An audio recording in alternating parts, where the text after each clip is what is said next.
You know what? This video has been a long time coming. Political correctness. I think people are often confused about political correctness and what it's about. My understanding is that political correctness is really about genocide. Very serious topic. Some people see being PC as being a part of cancel culture. Being politically correct for them is just about public relations, how you're viewed by the general public. There's a reason why speaking in a politically incorrect way causes such a backlash. After my explanation, I hope you'll also see when we should cancel someone. If you could please do me a favor and look at my subscriber count, and if it's under 1,000, could you please consider subscribing? I'd need 1,000 subscribers to monetize, so if you could subscribe, that would help out a lot. I'd also greatly appreciate a like and a share. Thanks so much. Political correctness and the stages of genocide are intimately tied.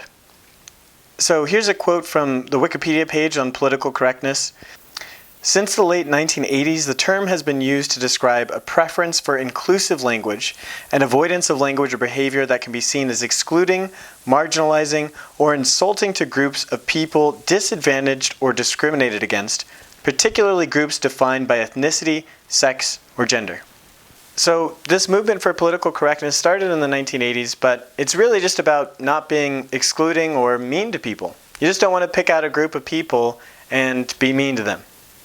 Now, the tie here to genocide might seem very wide, but as we learn more about genocide, I think it'll be obvious why political correctness is so intimately tied, especially to the first few stages of genocide.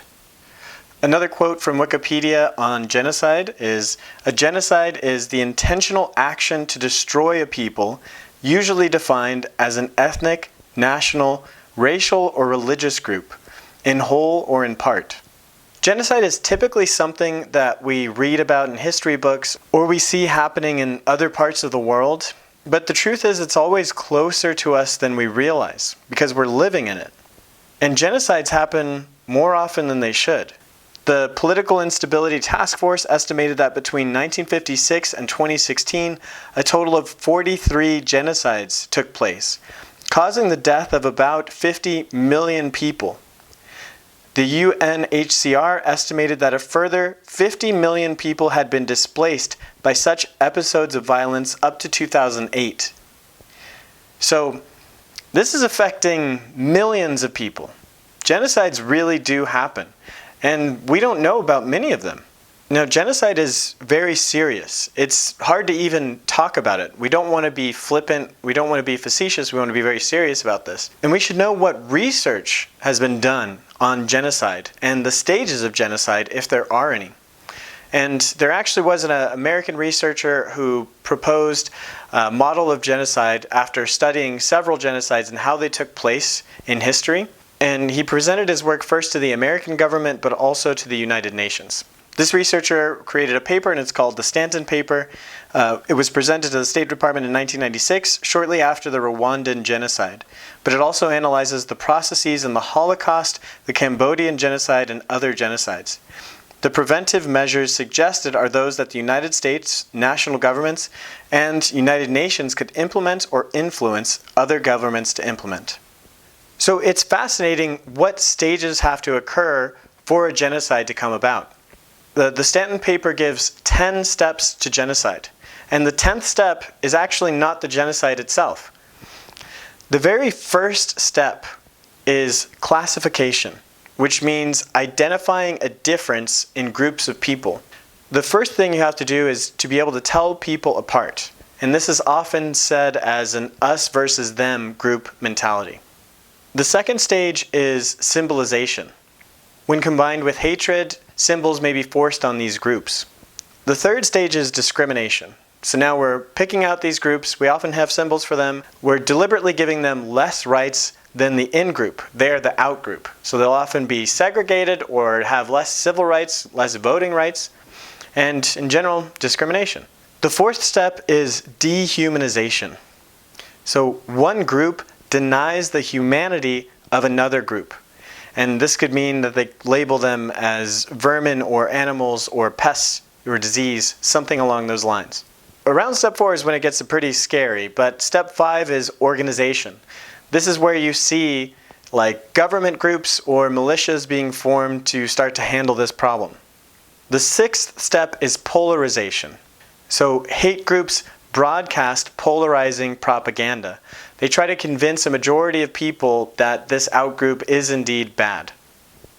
The seventh step is preparation. So this is when it's about to happen. It's about to go down. These groups and militias now are starting to plan and organize exactly how they will target these outgroups and attack them. The eighth step is persecution.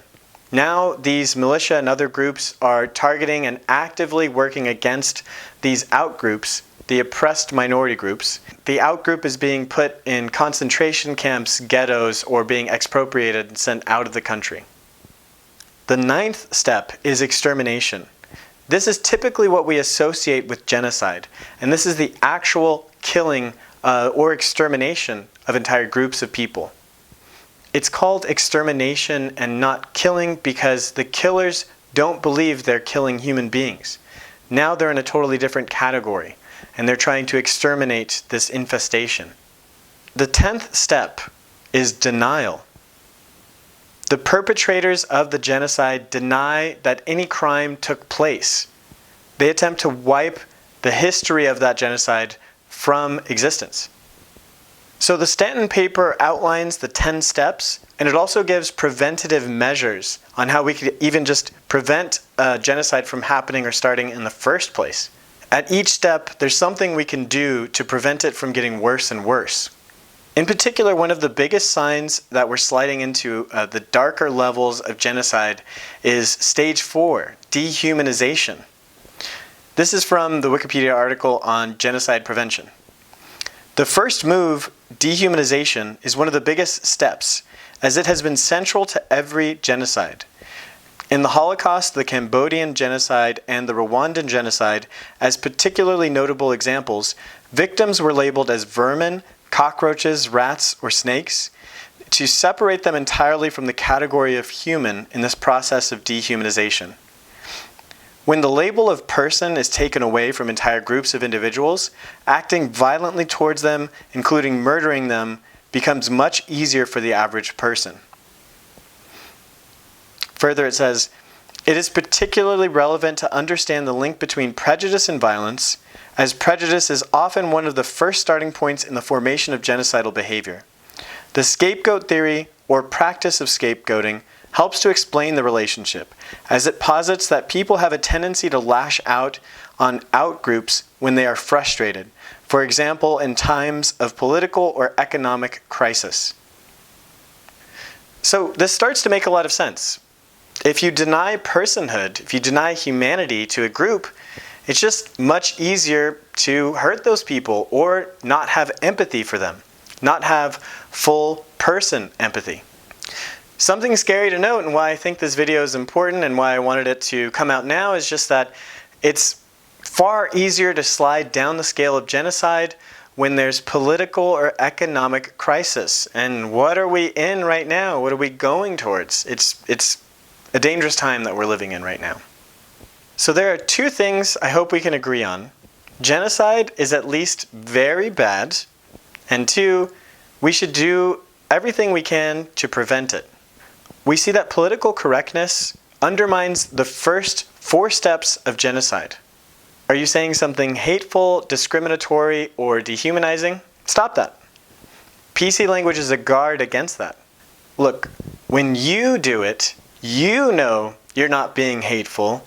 You know you don't really consider those people to not be people. But the issue is that genocide is on a continuous scale. We're always on some level of genocide, some step, and all the steps can occur simultaneously. The more we allow at each stage, the easier it is to get to the next level. Now that you know this, why wouldn't you just watch your fucking language? It's a small act to prevent a major harm from happening to any group. Why wouldn't you get as close to step 1 as you can? It's okay to classify people and identify people, but just don't go any further than that. So you might have heard of person of color or person first language.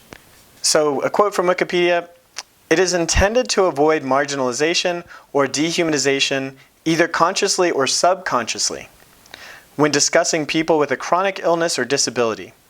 It can be seen as a type of disability etiquette, but person-first language can also be more generally applied to any group that would otherwise be defined or mentally categorized by a condition or trait. For example, race, age, or appearance. It's often more natural for us to say an adjective of a person first, like disabled, white, or black. So we wouldn't just say disabled person, white person, black person, but it becomes very easy to cut off the person in what we're talking about. Even subconsciously, we can become more confused and slide into the territory of dehumanization, which can lead to violence. A simple fix is to put the person first. When you say person of color or person who is disabled or person who is white, you don't cut off the person part. You have to say the whole thing for it to make sense. When our minds don't consider someone a person, they fall outside of our moral senses. By using person-first language, we create a guard in our mind that this group is just as worthy of consideration as our own group, and anyone we consider a full person. So yes, person-first language takes a little bit more time, a little more energy, but when we're being serious, that's the language we should use. Just a little more effort that could really help things out. Cancel culture has become a much bigger topic lately than ever before. For the average person, it may not mean much, but for people with power and a platform, it's become more of a threat. To cancel someone is to deplatform them, not buy their services or products or pay attention to them, to prevent them from having further power. I think we can use the scale of genocide to decide when to cancel someone. Where there are sanctions or military intervention, there should be steps of cancellation. Some of this is already done. Hate speech should be censored, and accounts that spread hate speech can be banned. This is social media right now. Of course, a true ban would mean not following that person and not supporting them anymore in the future.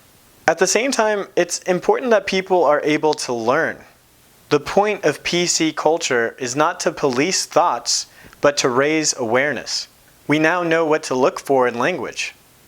There is an art to questioning what a person says in a way that reveals their conscious and subconscious biases.